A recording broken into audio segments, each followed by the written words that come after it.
आज तक के पास या जिन्होंने स्टिंग किया है उस टीम के पास या कोई पुलिस का, पंजाब पुलिस का अफसर ये बता पाएगा? संबित जी, कैसे कांग्रेस के इशारे पर पुलिस वाले काम कर रहे थे, ये कैसे साबित होगा? दिल्ली में स्क्रिप्ट लिखते हो बैठ के आप। रुक जाइए, क्या यार प्यार, मैं आपका यार नहीं हूँ, शांति से बैठिए आप जरा साहब। जो आज तक के स्टिंग ऑपरेशन में सामने आया है वो बहुत ही खतरनाक फैक्ट सामने आए हैं। ये तमाम पुलिस वाले बता रहे हैं कि वो लगातार इनपुट दे रहे थे।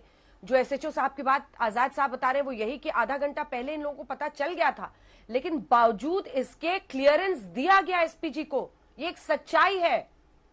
क्यों इतना बड़ा खतरा डाला गया, एक तरह से थोपा गया प्रधानमंत्री की जिंदगी पर, उस रास्ते में उनको ले जाने की बात क्लियरेंस देकर पंजाब पुलिस की तरफ से?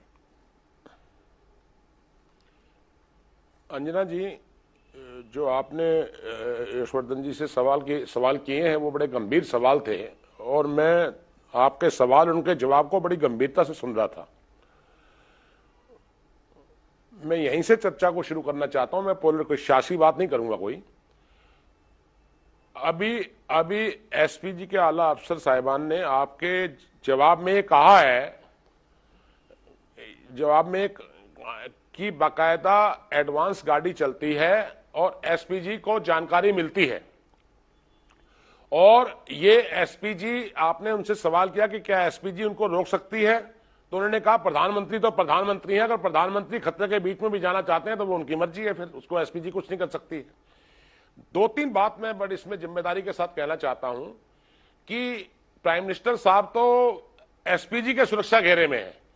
जो लोग Z+ सुरक्षा में हैं उनके लिए भी आगे पायलट गाड़ी का प्रोविजन है और बाकायदा उनकी पायलट गाड़ी 2-3 किलोमीटर पहले चलती है और वो बाद के वीआईपी कवर को इंफॉर्मेशन देती है कि आगे क्या हालात हैं।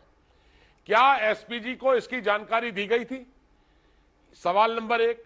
सवाल नंबर 2, जो आपने स्टिंग ऑपरेशन का सवाल किया है, जो आपके एसएचओ हैं स्टिंग ऑपरेशन जिनका आपने किया है, मैं सिर्फ ये जानना चाहता हूं कि क्या आज तक के पास या जिन्होंने स्टिंग किया है उस टीम के पास या कोई पुलिस का, पंजाब पुलिस का अफसर ये बता पाएगा कि क्या इन एसएचओ साहब ने जो स्टिंग ऑपरेशन में कहा है क्या वो रोजनामचे में दर्ज है? क्योंकि पुलिसिंग सिस्टम, अंजना जी, पुलिसिंग को मैं भी अच्छे से जानता हूं। मैं वकील तो नहीं हूं, लेकिन रोजनामचा पुलिस के लिए सबसे बड़ी चीज है। कोई भी, मैं अगर कोई वायरलेस मैसेज करूंगा तो उसका रिकॉर्ड होगा, अगर तो उस एसएचओ ने वायरलेस किया है तो रिकॉर्ड होगा, और रोजनामचे में लिखा है तो रोजनामचे की प्रति आज तक के पास होनी चाहिए। रोजनामचे की प्रति है ना आपके पास? नहीं, मुकेश जी इसको उलझाइए मत। एक सेकंड सर, आपको इसको उलझाइए मत, आप इसको उलझाइए मत। एक सेकंड सर, वीडियो मौजूद है। आपने अगर गंभीरता से यशवर्धन आजाद जी की बात सुनी होती तो पहले ही आप समझ जाते। वो कह रहे थे कि पुलिस वाले वहां पर विरोध प्रदर्शन को, सुनो तो सर, आप सुनिए ना प्लीज। आपने वो बता रहे थे कि विरोध प्रदर्शन को हटाने की जगह पुलिस वाले उनसे एंगेज करने लगे। पीएम के रास्ते पर ऐसा खिलवाड़ किया ही नहीं जा सकता है। इसकी गंभीरता को समझिए आप। और वो भी जब आपने कोई सेफ हाउस नहीं बनाया हुआ है वहां पर पीएम के लिए, पीएम को एक्सपोज कर रहे हैं आप। वो वीडियो है, उसको उस पर किसी रोजनामचे की जरूरत नहीं है कि क्या वायरलेस ट्रांसमिशन था। वो तो आप रिटायर्ड जस्टिस इंदु मल्होत्रा की जांच कमेटी चेक करेगी ही। लेकिन सवाल यह है कि पुलिस ने ऐसा खिलवाड़ क्यों किया, इसका जवाब आप दे नहीं रहे। पुलिस ने क्यों किया ऐसा खिलवाड़? वो कह रहे ऊपर से हमें आदेश ही नहीं आया था, पॉलिटिक्स की वजह से, चुनाव की वजह से हमें बोला गया था। अरे पुलिस का ये काम थोड़ी है सर कि वो इलेक्शन नॉन इलेक्शन देखे। मैं तो अब मुझे, अंजना जी, मैंने उलझाया नहीं है ना, मैंने कोई सियासी बात की है। मैंने यशवर्धन जी की बात को तकनीकी सवाल उठाया है। मैं फिर दोहरा रहा हूं, आप किसी वकील से, किसी पुलिस ऑफिशियल से पूछ लें। पुलिस में अगर एसएचओ ये कह रहा है कि सरकार का ऐसा ऑर्डर था, तो रोजनामचे में अगर उसने दर्ज किया है तो ठीक है, बिल्कुल मैं तस्लीम करता हूं। जिसकी गलती है उसको सजा मिलेगी, वैसे कमेटी का हम स्वागत करते हैं।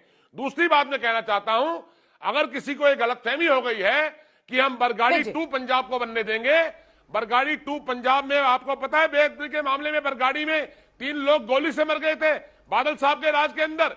इसी तरीके का एजिटेशन सड़क पर चल रहा था। क्या हमसे उम्मीद की जाती है हम बरगाड़ी 2 पंजाब को बनाएंगे?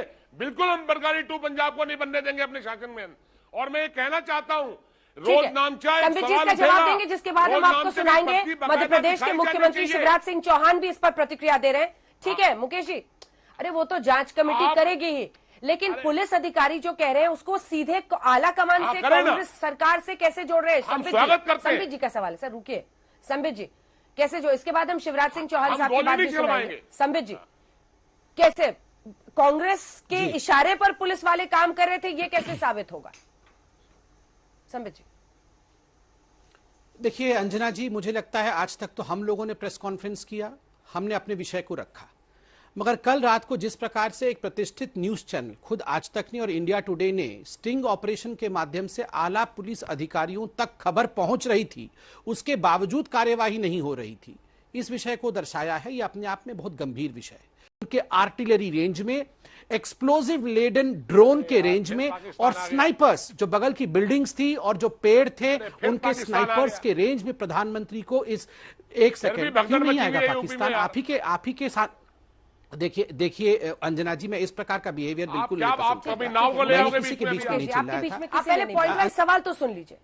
जगवीर जी बहुत गंभीर आरोप लगा रहे हैं, वो कह रहे हैं कि सीधे सीधे प्रधानमंत्री को एम्बैरेस करने वाली एक स्थिति आपको पैदा करनी थी, और इसीलिए वो कह रहे हैं, पहले एक सेकंड सर, मुख्यमंत्री से लेकर उप मुख्यमंत्री, अरे प्रभु पहले सवाल तो सुन लीजिएगा मुकेश जी, आप तो रोने लगे बच्चे की तरह, ये ठीक बात नहीं है ना सर, सीरियसली सुनिए ना सवाल को, क्योंकि आपकी सरकार है वहां, तो इसलिए मैं नहीं रोता हूँ। नहीं, डीजीपी और मुख्य सचिव दोनों मौजूद नहीं थे, जबकि उन्हें वहां होना चाहिए था, उन्हें वहां पर होना चाहिए था। रुकिए मुकेश जी, ठीक है मुकेश जी, मुख्य सचिव को और डीजीपी को मौजूद रहना चाहिए था। तीसरी बात, चन्नी साहब ने कहा कि अचानक लोग आ गए थे। सर अचानक लोग नहीं आए थे ना, ये तो एसएचओ, डीएसपी, सीआईडी, एडीजी ने 4-4 मेमो दिए थे सर, यानी पहले से लोग आ रहे थे, ये सबको पता था। तो चन्नी साहब ने जो ये कहा कि अचानक लोग आ गए, ये भी सही नहीं ठहरता है। अब इन सब पर आपका जवाब मुकेश जी। एक तो अंजना जी, मुझे आपके शब्दों पर आपत्ति है, रोने वाले शब्द को आप वापस लीजिए। मैं कभी रोता नहीं हूं, ध्यान रखना, मैं रोता नहीं हूं, मैं बीच में नहीं बोला हूं, ये मेरा कसूर है, मैं रोता नहीं हूं, ध्यान रखिएगा। आपने बहुत दूसरे शब्दों का इस्तेमाल कर दिया है, ये निजी तौर माफ करिएगा। दूसरी बात मैं कहना चाहता हूं, सब फ्री स्टाइल बोले हैं, मैं कोई फ्री स्टाइल नहीं बोल रहा। एक तो जो अकाली दल ने आरोप लगाया है, मैं ये कहना चाहता हूं, अकाली दल भारतीय जनता पार्टी का एक लाउड स्पीकर इनके अंदर फिट हो चुका है, और ये पहले से इनकी नूरा कुश्ती है बीजेपी से, ये सारा पंजाब जान चुका है, और अकाली दल की जो हालत होने वाली सारा पंजाब देखेगा। दूसरी बात, यूपीएससी का पैनल आप बेचते हैं, हम यूपीएससी के पैनल को नहीं मानेंगे तो असंवैधानिक काम करेंगे, यूपीएससी के पैनल को मानेंगे तो हमारी डील हो गई है, इसका जवाब ये है। तीसरी बात मैं कहना चाहता हूं, डीजीपी चेंज हो गया, राघव चड्डा जी और संबित पात्रा जी, आ रहा हूं, राघव चड्डा जी, संबित पात्रा जी और अकाली दल तीनों को कहना चाहता हूं स्पष्ट शब्दों में कि यह स्क्रिप्ट लिखी गई थी। किसानों को मवाली कहने वाली भाजपा ये चाहती थी कि चन्नी सरकार पंजाब के किसानों पर गोली चलाए और गोली चलाकर बरगाड़ी 2 पंजाब को बनाए। वो हरगिज हमारी सरकार नहीं करने वाली है, ये मैं साफ तौर पर कहना चाहता हूं। किसानों पर गोली आपकी पार्टी चलाती है, किसानों को रोनते हैं बीजेपी के लोग, कांग्रेस नहीं रोनती किसानों को, इसलिए हम किसानों को नहीं मारेंगे आपके कहने से। अगर आप कह दो कि लॉ एंड ऑर्डर के नाम पर हम किसानों को गोली मारेंगे, राघव चड्डा पर मुकेश जी का पूरा जवाब हो जाए। अरे दिल्ली में स्क्रिप्ट लिखते हो बैठ के आप, रुक जाइए, प्राइम मिनिस्टर चाहते थे गोली चले किसानों पर, मुकेश जी का जवाब रूट को क्लियर करने के नाम पर सरकारी टूट नहीं बनेगा पंजाब। ऑडियो नीचे कीजिए, मुकेश जी को सुन लीजिए ऑडियो। अरे ड्रामा प्राइम मिनिस्टर ने किया है, ड्रामा प्राइम मिनिस्टर ने किया है कि गोली चले वहां पर। क्यों गोली चलाएंगे हम, क्यों गोली चलाएंगे हम किसानों पर? ये तो आप अपने आप ही हीरो बनी जा रहे हैं। नहीं, जो वहां पर एसएचओ है वो कह रहे हैं थोड़ी सख्ती से भी लोगों को हटाया जा सकता था, लेकिन ऐसा नहीं किया गया। ठीक है, संबित जी जवाब दे। संबित जी उसके बाद आ रही हूँ, आजाद साहब आ रही हूँ। संबित जी। अंजना जी, इतने देर से टेक्निकली हम यहाँ समझा रहे हैं, कौन कहता है गोली चलाने के लिए? प्रधानमंत्री खुद वहां देखिए किस प्रकार से संयम और धैर्य से काम लेते हैं।